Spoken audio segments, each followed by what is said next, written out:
Hello! Welcome to our 16th class. Today, we are going to correct our fourth list of exercises.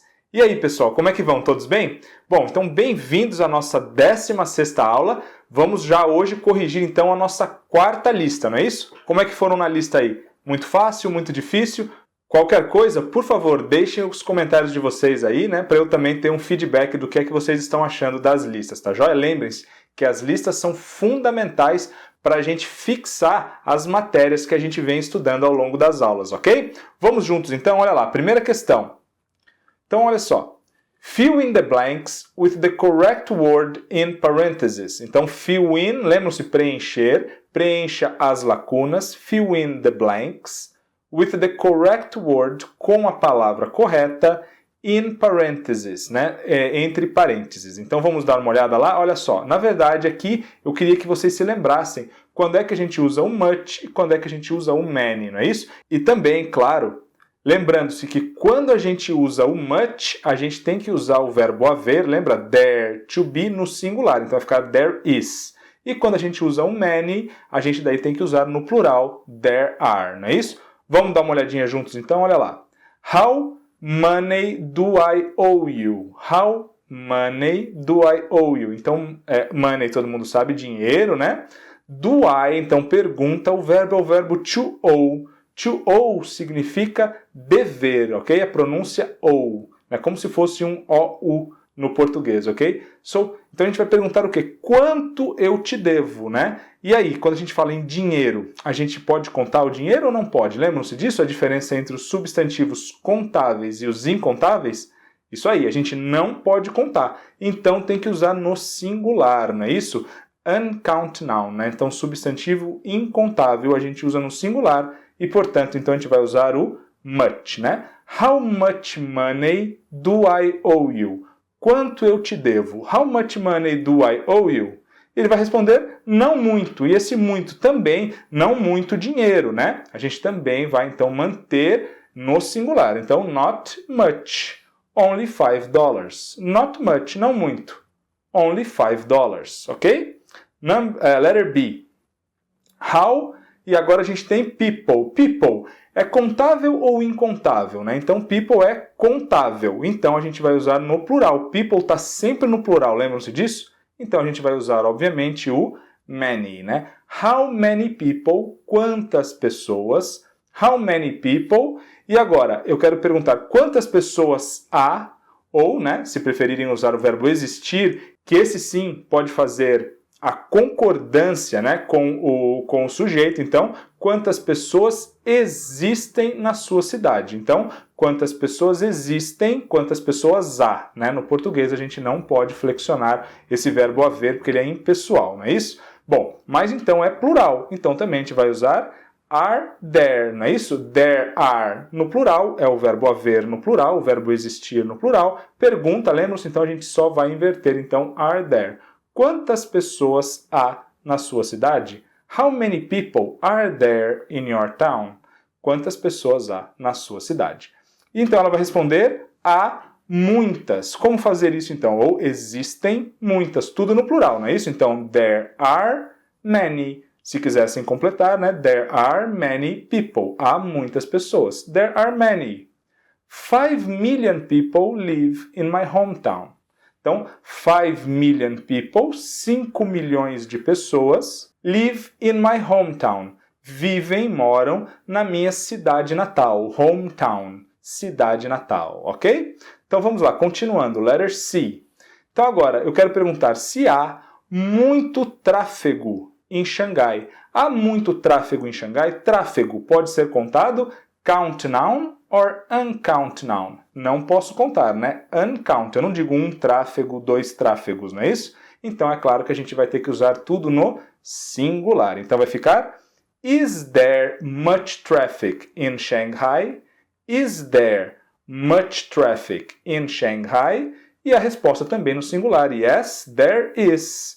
There is much. Né? Sim, há muito. There is much traffic, né? Poderíamos complementar. Então mantém na resposta, claro, a concordância com o sujeito, né? Embora o sujeito não esteja aparecendo aqui, a gente sabe, né, ele ficou subentendido. A ideia é essa ideia, então, incontável, ok? Há muito tráfego, ok? There is much.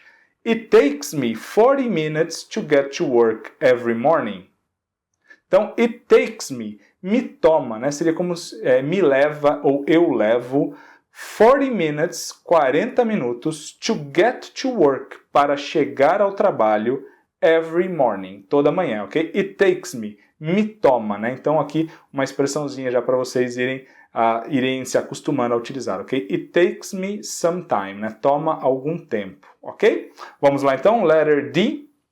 De novo, olha só, agora a gente está falando de factories. Factories, count or non-count? Countable or uncountable, né? Então, factories are countable, né? Eu consigo contar uma fábrica, duas fábricas, certo? One factory, two or more factories, né? Então, perceberam que ela até passou aqui para o plural. Então, a gente vai ter que usar, obviamente, o many, não é isso? How many factories are there in Mexico City? Tudo no plural. Are there in Mexico City? Na resposta, a mesma coisa. There are many factories. Então, há muitas fábricas, existem muitas fábricas, e agora eu quero dizer, e muita poluição.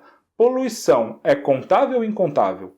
Incontável, né? Normalmente, os gases, eles costumam ser incontáveis, né? Então, quando a gente vai falar sobre poluição, em geral, a gente está falando sobre poluição do ar, então também a gente vai usar como incontável, ok? Então, there are many factories, há muitas fábricas e muita poluição, and much pollution, ok? And much pollution because pollution is not countable, não é contável, ok? Então, tudo no singular. Ok, exercise number 2. Fill in the blanks with the past continuous and turn the sentence into the negative and interrogative forms. Então, vamos completar, né, fill in the blanks, completar as lacunas com o past continuous. Lembra-se que o past continuous é um tempo verbal composto. Ele sempre tem dois verbos, né? Um tempo verbal composto por dois verbos. Um deles a gente já sabe. Sempre vai ser o verbo to be. Como está no passado, é o verbo to be conjugado no passado. Esse é o nosso verbo auxiliar, não é isso? Então também é esse verbo, o verbo to be, que vai sofrer as alterações na pergunta e na negativa, não é isso? Tranquilo. E o outro verbo é o verbo principal. E o verbo principal, o que acontece com ele mesmo? Ele só vai receber ing no final, tá bom? Bem tranquilo, né? Só uma revisãozinha, nós vimos isso na última aula. Então, e depois, então, da gente preencher as lacunas, então, com o past continuous, a gente vai pegar essa frase e vai transformar ela em negativa e interrogativa. Vamos lá, então, olha só. Mike this morning. E o verbo principal é o verbo sing, cantar. Então, eu quero dizer o quê? Mike estava cantando esta manhã. Então, estava cantando. Primeiro, o verbo to be. Mike não é he? Então, qual a conjugação no passado do verbo to be para he? He was. Lembram-se da conjugação do verbo to be? I was, you were, he, she, it was, we were, you were, they were. Ok? Então, bem tranquilo. Mike was e o sing mesmo, ing. Singing, ok? So, Mike was singing this morning. Ele estava cantando esta manhã. Mike was singing this morning. Com o verbo to be, pergunta sempre fácil, né? Passamos o verbo to be para frente do sujeito, não necessariamente para o começo da frase, né? Lembrem-se disso, uma pergunta bastante recorrente. Nem sempre vai começar a frase. Se tivéssemos aqui, né, um pronome interrogativo, por exemplo, um what, um who, não teria problema nenhum. Eles começariam a frase e o verbo to be ficaria só na frente do sujeito, ok? Não na frente, nesse caso, dos pronomes, tá joia? Então basta ficar na frente do sujeito. Aqui, por acaso, o sujeito, que é o Mike, começa a frase. Por isso que o verbo to be vai para o começo da frase, ok? Então como é que vai ficar aqui a pergunta? Was Mike singing this morning? Was he singing this morning?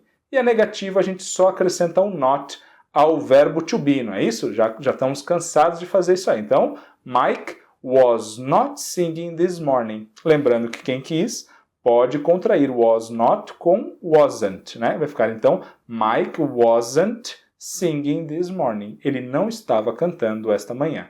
Very easy, right? Então, olha lá. Letter B. Jay and Trish in the garden, and the verb is the verb to kiss, beijar, to kiss. Então eles estavam se beijando, eles estavam beijando no jardim. Então olha só, de novo, não é Jay and Trish.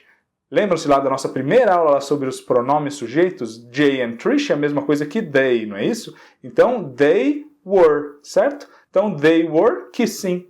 Very easy. Jay and Trish were kissing in the garden. Jay and Trish were kissing in the garden. E a pergunta, então, o sujeito todo não é Jay and Trish, então a gente vai colocar o were lá na frente de tudo, né? Porque o sujeito todo é um sujeito composto, né? Então a gente vai iniciar novamente aqui com o verbo to be. Question: were Jay and Trish kissing in the garden? Were Jay and Trish kissing in the garden? E a negativa, de novo, not, direto no verbo to be, logo após o verbo to be. Então, Jay and Trish weren't kissing in the garden. Jay and Trish were not kissing in the garden, ok? Letter C. Matt clothes for the party. E aqui o verbo é o verbo to buy, comprar. Então, Matt estava comprando roupas, né? Clothes for the party, roupas para a festa. E aí vocês vão perguntar, mas professor, por que você colocou uma figura de uma moça, né? De uma menina e não de um menino, se Matt é um nome masculino? Vocês não vão acreditar, né? Mas acreditem, eu não encontrei nenhuma figura de homem fazendo compra, olha só, né? Que será? Por que será que é mais difícil encontrar figuras de homens fazendo compras, né? Bom, mas não vamos aprofundar nesse assunto, né? Senão eu vou receber muitos e-mails aí reclamando, tá? É só uma brincadeira. Bom, pessoal, então vamos lá, ó. Matt é he, né? Então, he was buying, né? Ele estava comprando, bem tranquilo. Então, quando o verbo termina em y, a gente precisa fazer alguma alteração para acrescentar o ing? Não, não precisam. Lembra? Tanto faz. Se ele for antecedido de consoante ou de vogal, não precisamos alterar nada, ok? É só acrescentar o ing direto. Então, Matt was buying clothes for the party. Matt was buying clothes for the party. Question: was Matt buying clothes for the party? And negative: Matt wasn't, Matt was not buying clothes for the party. Oh, sorry, aqui ficou uma interrogação, peço que vocês desconsiderem, tá? Na verdade aqui, ponto final, né? Não é pergunta. Matt wasn't buying clothes for the party, ok? Letter D. People meet for the barbecue. Então aqui o verbo to cut, cortar. Então eu quero dizer que as pessoas, né, plural, remember, people, estavam cortando carne, meat, for the barbecue, para o churrasco. Então as pessoas estavam cortando carne para o churrasco. Então people é a mesma coisa que they, não é isso? People, they. Então they were, right? People were cutting meat for the barbecue. Remember, então aqui no caso, quando a gente termina, lembram-se, no sanduíche de vogal, principalmente quando a palavra for monossílaba, como nesse caso aqui, ou seja, termina em consoante e é precedida de uma única vogal, a gente tem que dobrar a última consoante. Lembram-se? É só lembrar do shopping, né? Você vai lá no shopping center, vocês vão ver então que o verbo to shop, ele tem o P dobrado para escrever shopping, né? Então, para receber o ing, tem que dobrar a última consoante nesses casos, ok? Então, por isso que ficou cutting with double T, ok? People were cutting meat for the barbecue. Question: were people cutting meat for the barbecue? And negative: people were not cutting meat for the barbecue. People weren't cutting meat for the barbecue, ok? Sempre lembre-se, a contração é opcional, tá? Nem sempre eu faço. Se eu fizer também, lembre-se, sempre que eu fizer, vocês podem não fazer, não faz diferença alguma, ok? Number 3. Fill in the blanks using the simple past or the past continuous. Então agora vamos usar juntos os dois tempos verbais do passado que nós conhecemos, né? O simple past e o past continuous. Lembram-se a diferença? O past continuous, então, para aquela ideia de ação que estava ocorrendo, ou seja, que tem aquela ideia de duração, quando uma outra aconteceu pontualmente enquanto a outra estava acontecendo, né? Muitas vezes aquela ação que estava acontecendo, ela foi interrompida por uma outra ação. Então aquela ação que dá a ideia de duração, past continuous. E aquela que acontece pontualmente, a gente usa o simple past. So, letter A. Zach sleep when I arrive. Então o que eu estou querendo dizer? Que o Zach estava dormindo quando eu cheguei, não foi isso? Então, eu interrompi a ação dele de dormir, que essa sim tinha uma duração no tempo. Então, como é que nós vamos fazer isso? Nós vamos utilizar então o verbo aqui, o sleep, no past continuous, né, para dar ideia de duração. Então, Zach was sleeping, Zach was sleeping. E agora, when I, e aqui sim o simple past, né, alguma coisa que aconteceu pontualmente enquanto a outra ação estava acontecendo. Então, Zach was sleeping when I arrived. Zach was sleeping when I arrived. Então, o Zach estava dormindo quando eu cheguei, ok? Zach was sleeping when I arrived. E aí vocês vão perguntar, professor, por que o sleep aqui não dobrou o P também, né? Se ele termina em consoante precedido de vogal. Porque, olha só, ele é precedido de duas vogais. Então, aqui a gente não tem no final o sanduíche de vogal, tá bom? Por isso que não dobra o P nesse caso, ok? So, letter B. Vince and Brenda play tennis when the phone ring. Então, olha só, o Vince e a Brenda estavam jogando tênis quando o telefone tocou, não é isso? Então, o primeiro no simple past, Vince and Brenda, they were playing tennis when the phone. Qual que é o simple past mesmo? Aqui do verbo to ring. Se vocês vão procurar lá na listinha, lembram-se, esse daqui não é um verbo regular, e vocês vão encontrar, então, ring, rang, ok? When the phone rang, ok? Então, eles estavam jogando tênis, they were playing tennis, when the phone rang, quando o telefone tocou, alright? Letter C.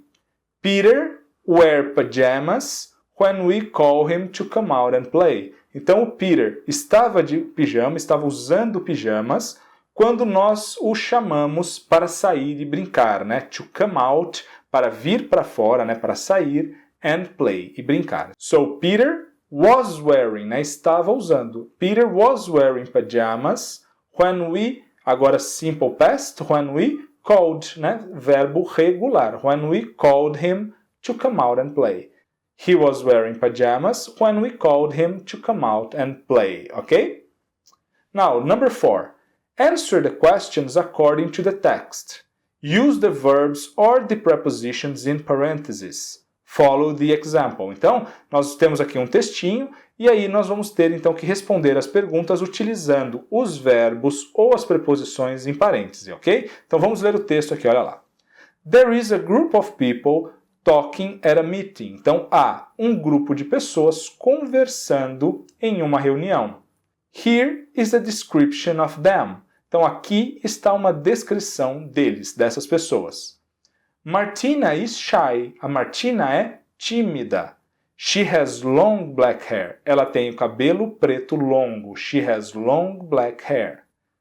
Anne and Mary are sisters. Anne e a Mary são irmãs. They are sitting on the couch. Elas estão sentadas no sofá. They are sitting on the couch. Pedro is tall. Pedro é alto. He wears a red shirt. Ele veste uma camisa vermelha. He wears a red shirt. Michael is very friendly. Michael é muito amigável. He is holding a glass. Ele está segurando. He is holding a glass. Um copo. Então, olha só. Example.